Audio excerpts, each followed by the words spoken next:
د خندق واقعه وه چې هغه مونږه سیرت کې بیان کړي تفصیل سره.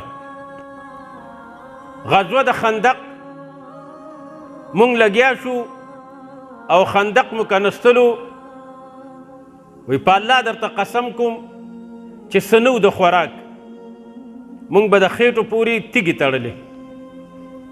یو ځای کې سخته تیږه راووتله، مونږ پې ډېره خواري وکړله، خو لاړو رسول الله سم خبر کو چې یا رسول الله صلی الله علیه وسلم ته راشه که نه وګوره یو غټ ګټ راوتلی دی او زمونږ پې وس نه رسیږي. رسول الله تعالی د 4,000 طاقتورو کسانو طاقت ورکړی او دا قوت به د قیامت په ورځ هر جنتي ته الله ورکوي. د 4,000 کسانو د دنیا د پهلوانانو طاقتورو کسانو طاقت په الله هر یو جنتي ته ورکوي. نو رسول الله صلی الله علیه وسلم راغی چې کله د خندق کې د ګټ له ودرېدلو نو هغه کم پل جبل هغه اوچت کو ګزارې ورکو. نو حدیث رسول الله کې راځي چې دا فعاد کسیبا اهیلا او اهیمه، د شګو ډېرکۍ شوه، ګرد شو، غبار شو، د یو ګزار سره دا ګډ داسې میده میده شو تا به ویل چې دا شګې دي.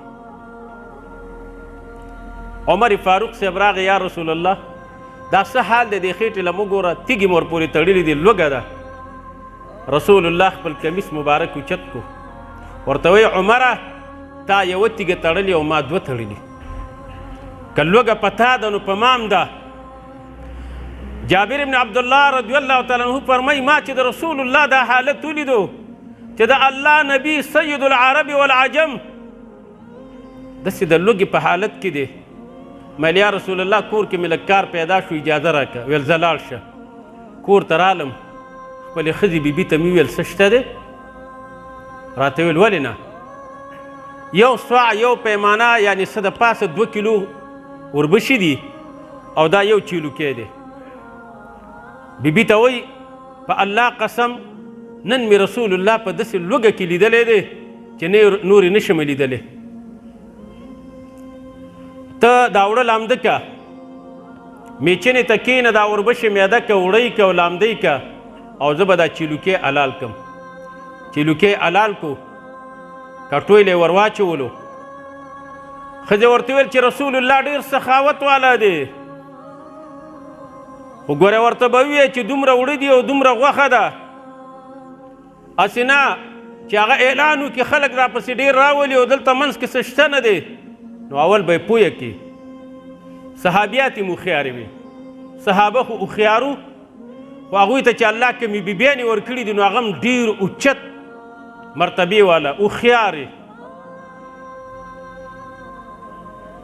جابر رضی الله عنه راغی رسول الله صلی الله علیه وسلم سره خوا کې کېناست. یا رسول الله ما نن ستا په مخ مبارک کې هغه حالات لیدلی دي چې نور یې نشم لیدلی.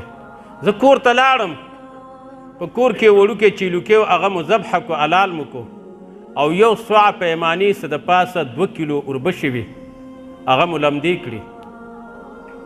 ته او ځان سره یو کس 2 کسان راواخله چې مونږ کره ډوډۍ وخوري. رسول الله وفرمیل ای خندق والاو خبر شئ جابر رضی الله تعالی عنه تاسو ته ډوډۍ کړې ده. څه نه چیرېدم امقه شانو شو. بیا خو مې خبره نه شوه تکرارولې ځکه خبر مې ورکړی چې دومره دي. صحابي فرمایي چې دې وخت کې مونږ 1000 کسانو په خندق کې کار مو کولو. رسول الله ما ته وفرمیل ته به کور ته لاړ شي، کټوۍ به د اور نه راکوځې او کور والا ته دې ووایي چې یو زنانه ځان سره بله پیدا کړي چې دی ورله ډوډۍ برابره کړي او تنور کې پورې کړي. هغه ډوډۍ به تاسو تر هغې پورې نه راوباسئ چې زه نه یم درغلی او دا وړه به مقه شان ایښي. خو بیبي ته دې ووایه چې بله زنانه تیاره برابره کړي چې بیا دې نه ډوډۍ پخوي او موږ له ګرمه ګرمه ډوډۍ راکوي. نو تاسو به دا وړه به د کټوۍ نه راوچتوئ او کټوۍ به د اور نه راښکته کوئ. رسول الله را روان شو، صحابه 1000 مجاهدین ورسره دي. زه کور ته راننوتم، خپلې بیبي ته مې وویلې چې هغه څه نه یېرېدم هماغه شان وشو. ولې؟ وی رسول الله خو زر مجاهدین ټول ځان سره صحابه راوستل.